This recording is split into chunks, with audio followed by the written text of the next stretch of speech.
take their seat, we would like to begin.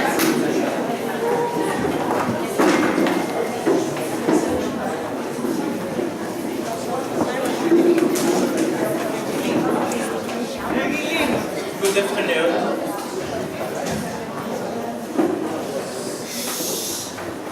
Your Excellency, the Ambassador of Switzerland to Israel, Mr. John Daniel Rash, the Principal of Sharet, Mr. Roni Gabay, Chairman Director Aviv Hanukkah, all the staff of SHAREMUN, and of course, you, the delegates.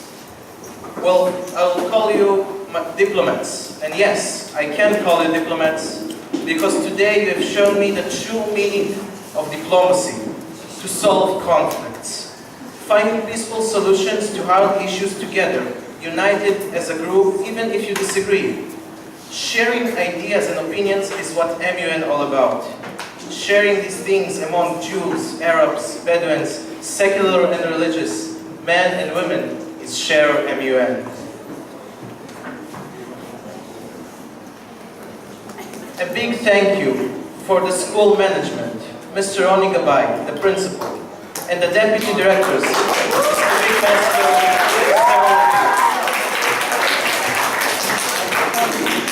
Your limitless support, both spiritual and material, is way beyond expected. Thank you for the school team, Avi, Lachamim, Alex, Miriam, and Lach. Thank you for the non-stop work in the last weeks before the conference. You were all amazing. A huge gratitude for our admins and volunteers.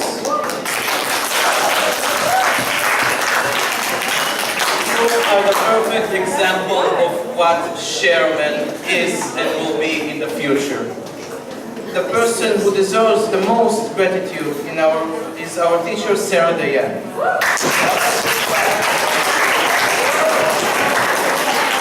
I was lucky to be a student of Sarah in the last 6 years. It's a long time, and these were the best 6 years of my life. No one can describe the great amount of effort that Sarah puts in every student, and the result is this. Best but not least, thank you guys. What a wonderful thing to say, thank you.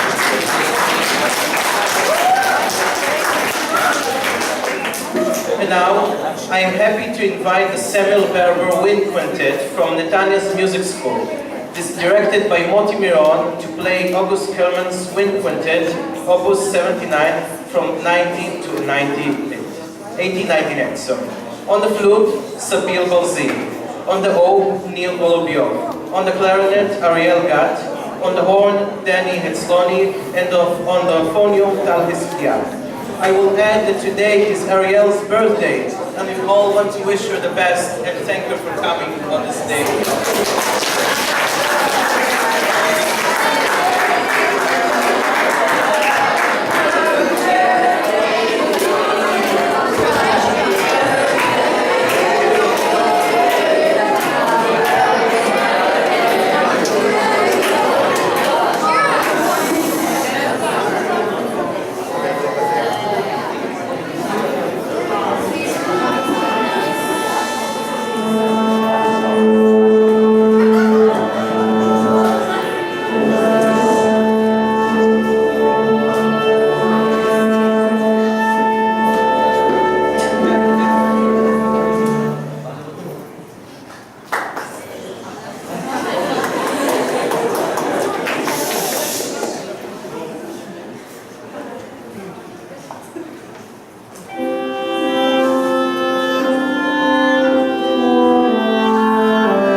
Thank you very much. When we first thought about the idea of making an MUN, I was not supporting it. Too unrealistic, I said back then. I changed my mind in the same moment. Our teacher Sarah probably was in the same mind as me. But when she saw the spark of every student that thought about making an MUN in a figurative way, she said, we will do it. And not everyone believed in it. I was not believing it at the beginning as well, but here we now, at the end of this wonderful day. I want that this spark, like in Sarah's eyes, will be in every teacher in Israel, because thanks to this kind of teachers, our future is very bright. I want to welcome Sarah Dayan to the podium.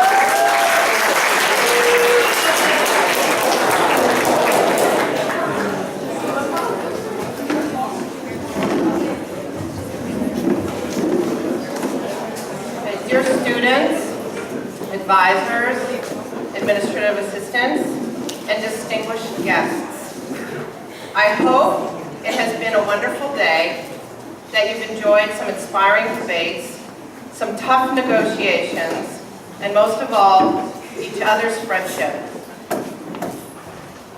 I would like you all to know that I would not be standing here today. In fact, none of us would be here today if it weren't for my 12th grade diplomacy students whose vision this conference was, who believed they could make this happen and did make it happen.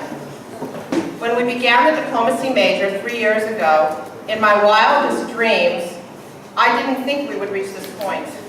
And yet, we did. Along the way, I've had the pleasure of watching these tremendously talented, hardworking, and kind-hearted students make their dream come true. I think this is something we can all take home from this conference, that dreams can be realized faster than you even think, that dreams you believe can happen will happen. It has been their dream to host you, delegates from all sectors and from all over the country. I hope everyone has had a day of stimulating and inspiring debate, personal growth, and greater understanding of some of the world's most vexing problems. You are the future, and together, you will help one another make this world a better place. Thank you all for coming. We appreciate everything, all the time and effort it takes to prepare for a Model UN conference. I would like to close by thanking my group of 12th grade diplomacy students. I love you all. Thank you for all you've done and for inspiring me. Thank you.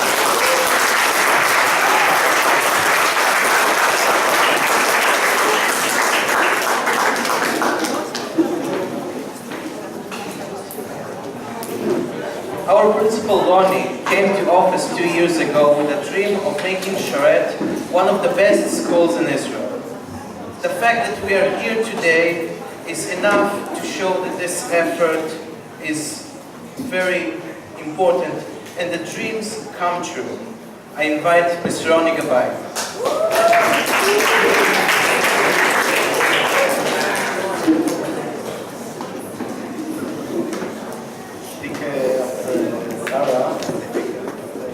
I will try.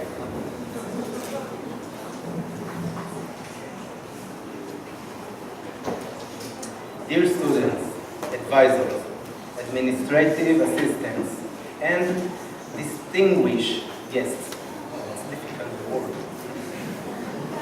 I would like to begin my welcome. I would like to begin by welcoming everybody to our school, Sharet Netanya. It is a great honor to welcome our keynote speaker, Ambassador Jean-Daniel Roche, Ambassador of Switzerland to Israel. I will also like to take this opportunity to thank our 12th grade diplomacy student for the wonderful work and efforts. And special thanks to Sarah Dayan, head of diplomacy major, to Aviv Chanukah, the Secretary General, and and Adam Bremer, the Under-Secretary General.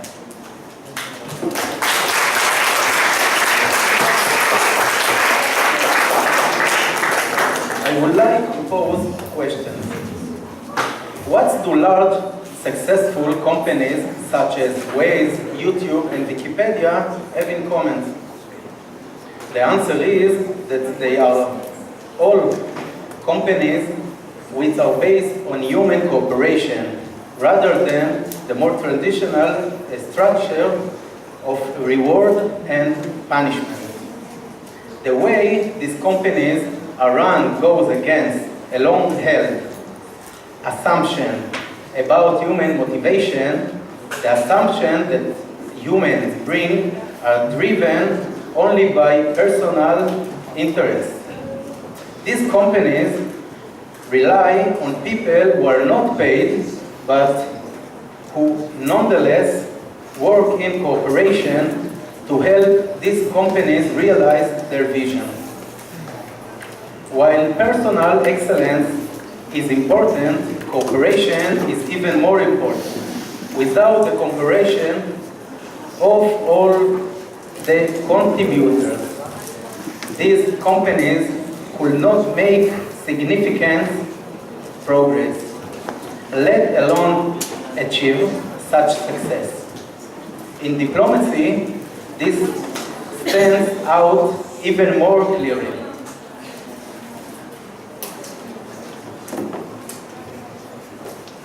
We, the staff and administration of Sharet School, have become supporters of the diplomacy major. We have become even greater supporters of model UN conferences and other projects that promote respectful dialogue between different sectors and communities in accordance with the values of democracy.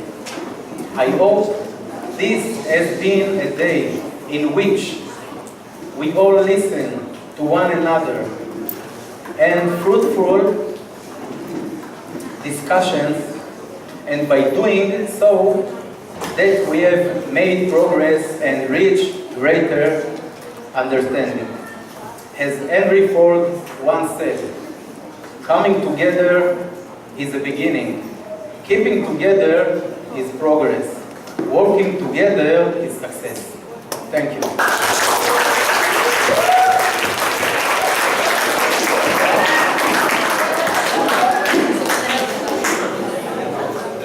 I am deeply honored that our speaker today is the ambassador of Switzerland to Israel, Ambassador Rush. We met the ambassador for the first time when he kindly offered to host us during the Wimbledon finals last year. No one expected such a thing, that we will be in the ambassador's house and watch with him a game on this scale. And now, thanks to that meeting, we have wonderful things that Switzerland does with our school as this event. Mr. Raj was the ambassador to Serbia and Montenegro before he moved to Israel and became the ambassador here. And his job is to present Switzerland's interest and to promote the cooperation between Israel and Switzerland. Mr. Raj, the floor is yours.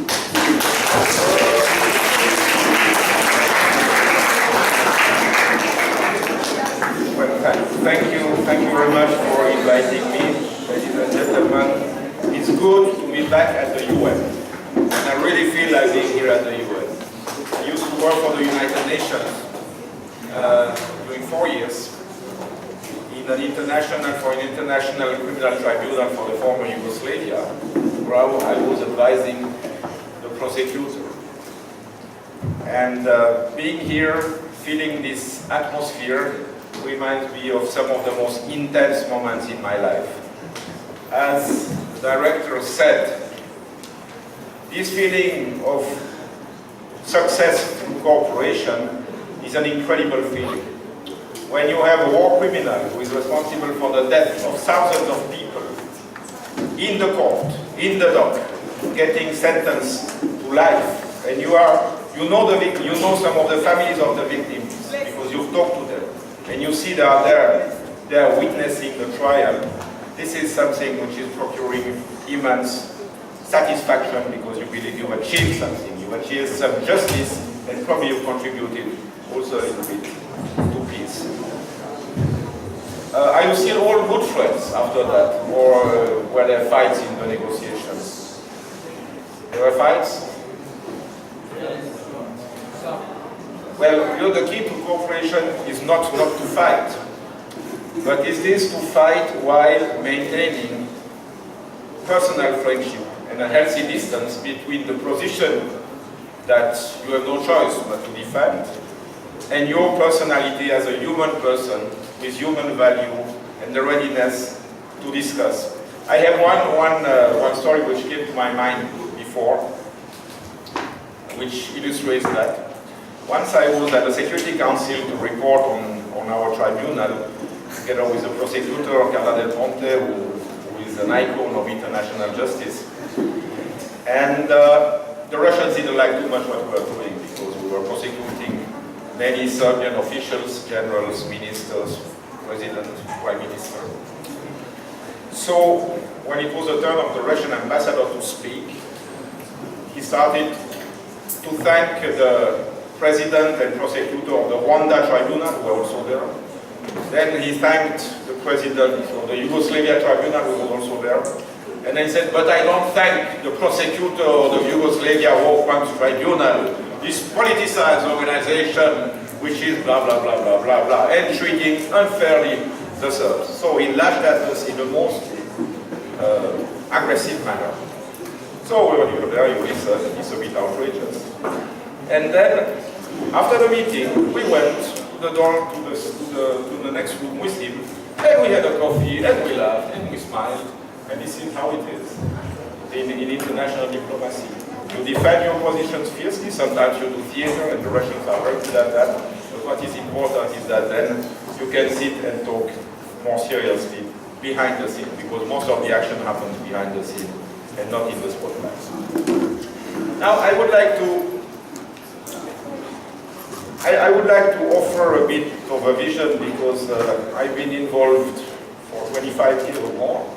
I've been active since 1988 on the international scene professionally.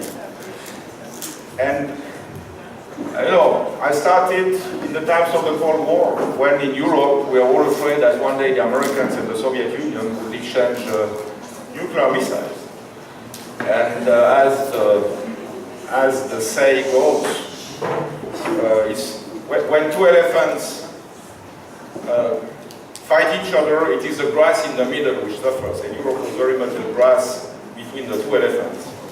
Well, the rest of the story is that when two elephants make love, it's also the grass in the middle which suffers. But I think we are far from a situation where Russians and Americans will develop a love story. Everything changed with the fall of the Berlin Wall in 1989 and the dissolution of the Soviet Union in 1991. And there we really thought that we would enter a new era, a sort of golden age. Some people spoke about the end of history, which would be based on liberal values, on democracy, rule of law, and this also in international affairs. It was really thinkable and realistic at that time to think that the world, peace and justice in the world, but also development, could be run by the United Nations with the Security Council as a kind of executive board, like a government, with the General Assembly as a kind of legislative, and with the International Court of Justice and then the International Criminal Court as the judicial body, like in any country where we have the three powers. And actually this model worked pretty well during a decade, more or less. The Gulf War of 1991, if you remember, if you have studied it, I remember it.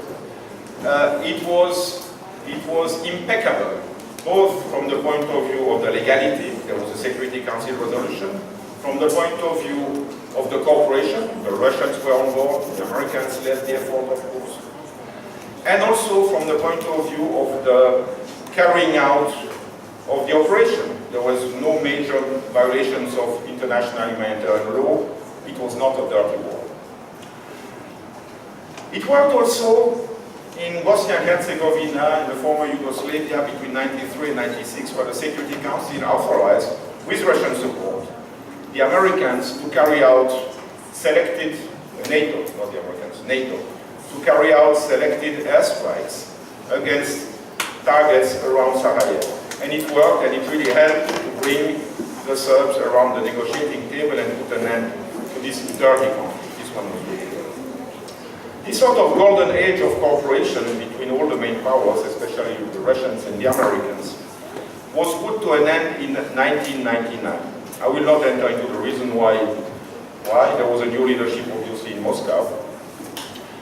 But the Kosovo bombing carried out by NATO in March 1999 is a break, is a rupture point in history, because it was the first time after the end of the Cold War that military action was carried out by internationals without the sanction of the Security Council and without any UN mandate. Then the Iraqi invasion by the Americans of 2003, which was a dirty war, which was also carried out without UN mandate, sealed the fate of this kind of golden age of cooperation which happened in the 90s. And ever since we have been sliding towards a world which is not dominated by the rule of law, by an international governance system which is powerful, but by the power relations between the main countries. And when their interests are different, you have Syria, or you have Yemen. Syria is probably the worst example of what happens when the regional powers and the great powers are not able to cooperate and to come common ground and to find common ground. I think it is Syria is a tragedy of missed opportunities and of misunderstandings. I was personally involved as special envoy of Switzerland for the Middle East. I was involved in organizing, first in initiating the idea, in organizing the first Geneva conference on Syria, which was in 2012, in June 2012. Hillary Clinton was there as Foreign Minister of America, Sergei Lavrov, all the member states of the P5, plus all the regional states except Iran. The Americans could not have Iran in the room, but Saudi Arabia was there, and all the other key actors. And there was some agreement on a roadmap to bring peace in Syria and to try to bring democracy. But for some reason, the energies of war were too strong and much stronger than the energies of peace. And 6 years later, 350,000 death victims, casualties. Later, not to count the displaced, the refugees, the people who are wounded, who have lost everything, we seem to be still nowhere. Or maybe the current coalition of Russian, Iranians, Syrians, and maybe Turks will manage to put some stability there. But I must say that what happened last week with the chemical attack is creating new worries about the future of this conflict. So, we are in a world ruled by power relations, and it seems that only when the big powers can agree on something, then can really positive action, take place for the sake of international peace and security. What does that mean for small states like Israel and Switzerland? We are small states. We have about the same size in terms of population. Okay, our environment is very different. Your environment right now is pretty difficult, but don't forget we used to have a pretty difficult environment until World War II, with the French, the British, the Germans fighting for almost 200 years. So I think that the right strategy for small states is a twofold strategy. On the one hand, of course, you have to be prepared to rely only on yourselves, because by definition, allies are unpredictable and not necessarily reliable. The history of this country and the history of the Jewish people shows that abundantly. But as small states, we have to try as much as possible to protect ourselves from the arbitrary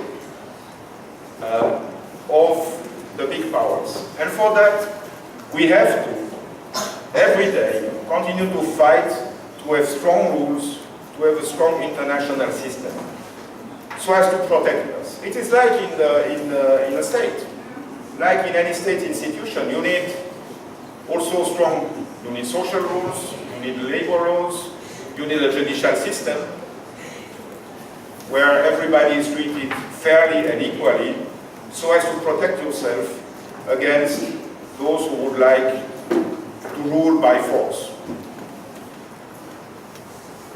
And I don't see, ladies and gentlemen, any other institution but the UN, which is able to carry out this role of an international governance system, which is there to limit as much as possible the bad temptations of the big powers and to protect the small countries and the weak. And when I mean the weak, I don't mean only in terms of states, but beyond international peace and justice, the United Nations is also alleviating the sufferings of many people. I think many of you have been talking about human rights, about refugees, about health, for instance, in Yemen. Such organizations as UNDP, OCHA, UNHCR, WHO, World Food Programs, and many others are every day contributing to reduce poverty, to reduce hunger, to bring water to people, and to make everybody a little bit more happy. And by the way, if you look at the statistics over the past 50 years of the number of people who are suffering of hunger or of the people who have access to water, there is progress. But it will take still a long, long time. Regarding peace and security, as I said, the UN is just as good as its member states, but still it maintains around 15 peacekeeping operations around the world, which are doing a useful role, at least in mitigating the consequences of a conflict or in freezing a conflict. I would like to draw a number of conclusions from this situation. The first conclusion is exactly that. If the P5 cannot agree on anything, or cannot agree on something, the permanent members, the 5 permanent members of the Security Council, then you cannot have effective action by the Security Council. And I think it is unlikely that anytime soon we will go back to this period of consensus, this amazing period of consensus that followed the fall of the Berlin Wall.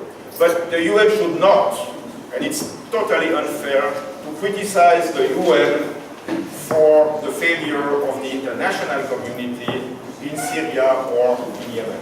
The UN has really tried to put the framework together, they have put plans together, but it is simply that, especially among the regional actors and the global actors, the energy for war has been way too strong to stop this massacre. Secondly, the other criticism that is often faces international organizations is that it's expensive. It's not true. The UN is cheap, like most international organizations. All depends to what you compare. You know, we are often, Western states, accused by certain governments to support a peace industry. Ladies and gentlemen, I always thought that it was better to support a peace industry than a war. The UN budget is 10 billion per year, including the peacekeeping operation. With the US defense budget, you can support 60 UN every year. The military budget of the US is 60 times the budget of the United Nations. It is half the profit of Apple, since we talked about companies before, of Apple in only the 3 last months of 2017. The net profit of Apple in the last 3 months of 2017 was 20 billion, double the size of the budget of the UN. And if I want to relate to Switzerland, the budget of the UN is 5 times less the net profit of the Swiss National Bank in 2017 also. So who can tell that this amazing undertaking for the future of mankind is expensive?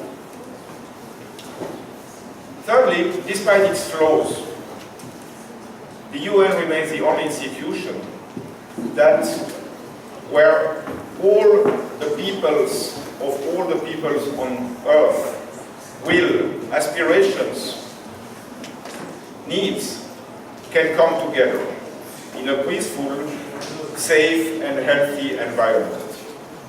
The UN is about values. I don't know if some of you have read the two wonderful books of this Israeli philosopher called Harari. And I would like to relate to what the rector has said. Those groups, those animals who succeed well, who progress, who conquer the world, are not necessarily the animals who are the most powerful. They are not necessarily the groups which are the smartest. Not even those who adapt the best to their environment. They are the groups who can best coordinate and work together. So I think it is a matter of survival for our species that we learn to harmonize our passions, our aspirations, our interests and our needs, so as to make this world a better place, meaning a place where everybody can live in a peaceful, safe and healthy environment. My dear friends, it will be up to your generation to do that, to achieve that. I'm confident it is possible. You need the energy, and you need also to do that with pleasure and with a sense that you are doing something which is good and which is fulfilling your aspirations. I hope you had such feelings like that during the days where you worked on the UN model. And I really hope that many of you will contribute to this wonderful undertaking, making the world a healthy, peaceful and safe place. Thank you very much for your attention.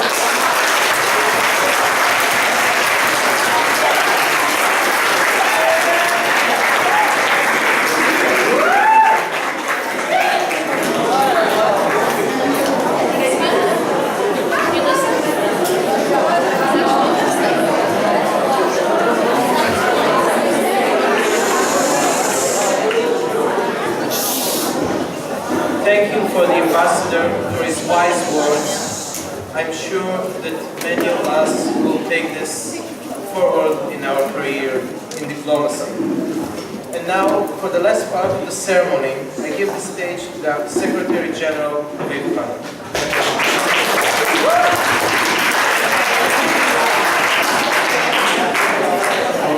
Honorable guests, we will start with the awards. Chairs of the award held in the organization, please approach the podium.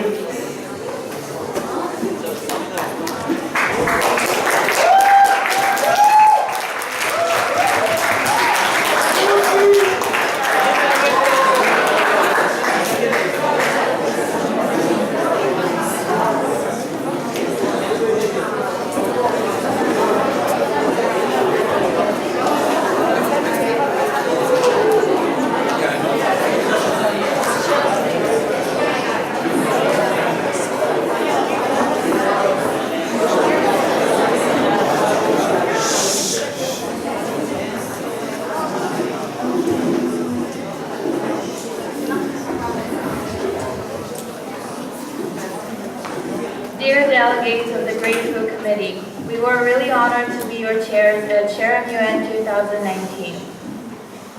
You are all amazing, intelligent, and ambitious delegates, and thanks to you, our debate was very fruitful. And now for the awards. For the honorable mention, Zimbabwe.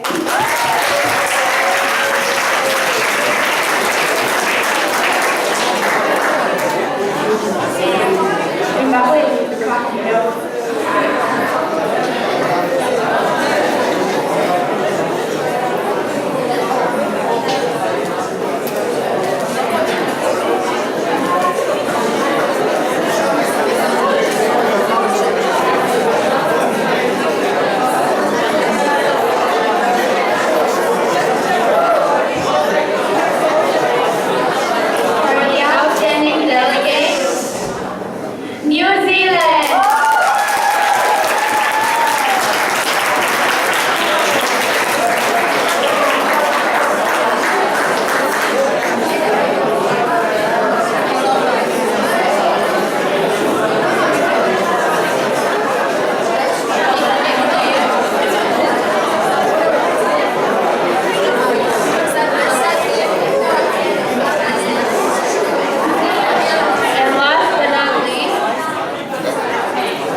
chairs for the first time was kind of stressful, but you guys made it a whole fun experience for us, so thank you.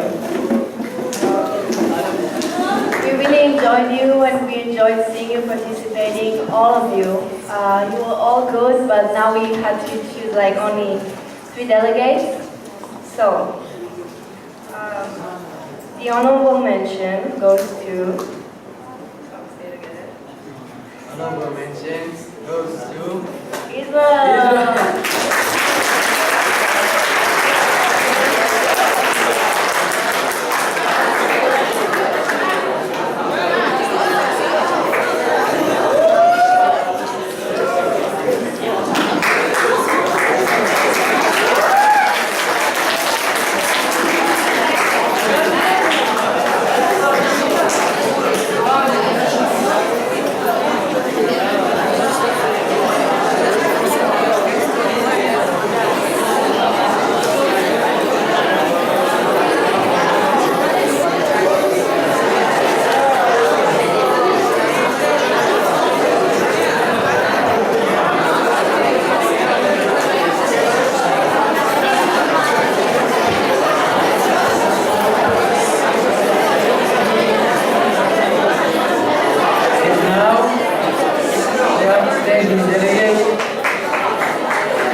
fun, nice punishment,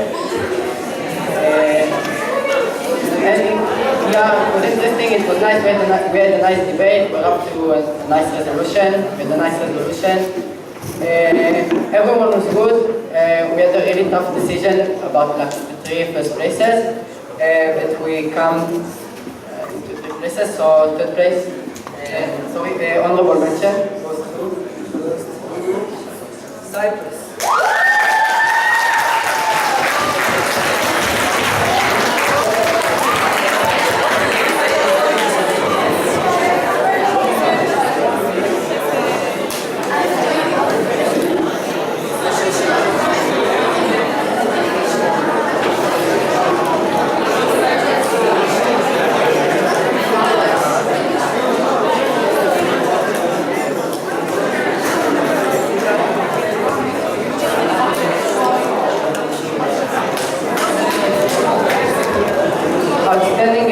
Outstanding delegate goes to Germany.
Jordan.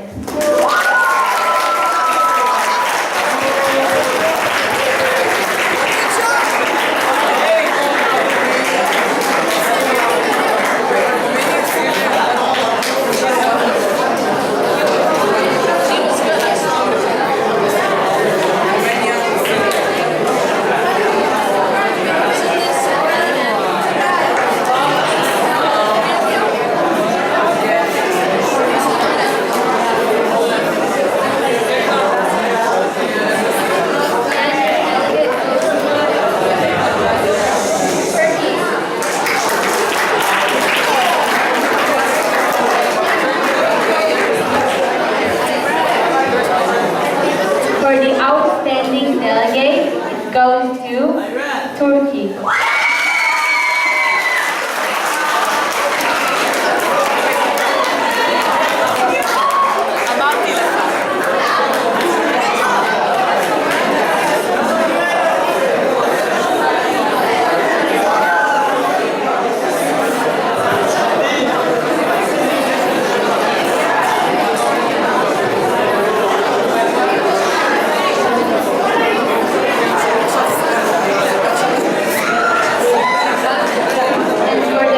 Delegate, it goes to Palestine Authority.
Council you could imagine, with Eurovision songs, with the Soviet Union returning, with everything going even worse than it was supposed to. But we had a lot of fun. And now to the awards.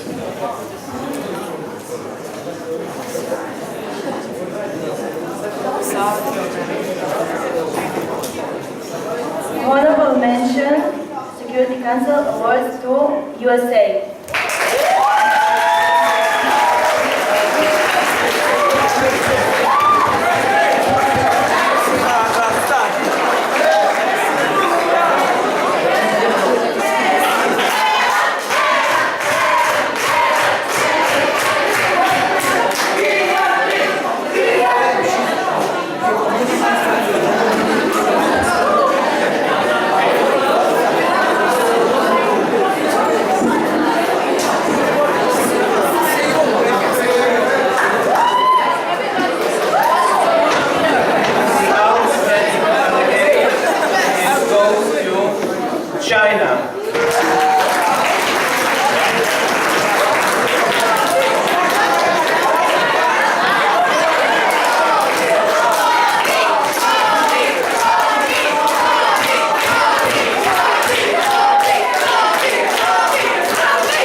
Good afternoon, honorable crowd. I would like to start with a short story to give you guys a hint of what was it like to bring the idea of having this conference come alive. It was about 3 months ago. We were sitting in our diplomacy classroom discussing our leadership project, when all of a sudden one of us suggested the idea of having our own MUN. We immediately knew that we can make it happen. The feeling of standing in front of you at the very end of SHAREMUN 2018 is bigger than anything I could possibly say. But none of it could have happened without the help of our school staff, MUN team, and for that one person who always kept saying, when things get tough, stuff gets going. The amazing Sharet. Let's give them a round of applause.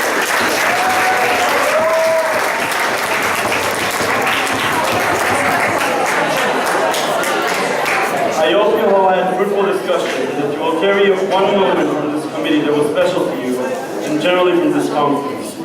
I would also like to call upon our younger diplomacy students. I wish that you will carry the SHAREMUN legacy to the next years and keep our diplomacy legacy alive. And now, I declare SHAREMUN 2018 officially closed.